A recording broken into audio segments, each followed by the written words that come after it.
नायब वज़ीर आज़म और वज़ीर ख़ारिजा ने साबिक़ सेनेटर मुश्ताक अहमद को फौरी रिहा करवाने का ऐलान कर दिया। कौमी असम्बली में खिताब के दौरान इसहाक डार ने कहा कि फ्लोटिला मिशन में गिरफ्तार होने वाले अफराद में पाकिस्तान के साबिक़ सेनेटर भी शामिल हैं। इस मामले पर एक यूरोपीय मुल्क को इंगेज किया है। इस सिलसिले में फौरी इक़दाम किए जा रहे हैं। बतौर पाकिस्तानी शहरी मुश्ताक अहमद हमारी जिम्मेदारी है।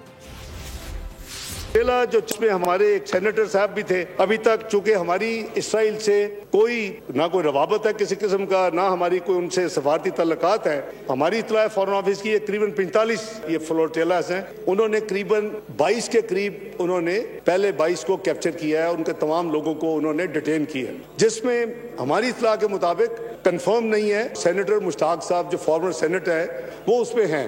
जब से ये परसों रात से न्यूज़ आई है, हमने एक तीसरे यूरोपियन मुल्क को इन्वॉल्व किया है जो इन्फ्लुएंशियल है। उनके हम सफारती प्रोसेस को इस्तेमाल कर रहे हैं। इस सेनेटर साहब को पूरी कोशिश करके इनको आप फौरी तौर पे वहाँ से रिलीज करवाएं। उन्होंने कहा जी कि इतवार को we will give you definitely the information. मैं परसों रात से उनसे इंगेज हूँ, फॉरेन मिनिस्ट्री इंगेज है और पूरी कोशिश है कि जितनी जल्दी हो सके हम जितने भी पाकिस्तानी हैं उनको हम हिफाजत से और इंशाअल्लाह इज़्ज़त और एहतराम से वहाँ से एग्जिट करवाएं और उनको रिट्रीव करें।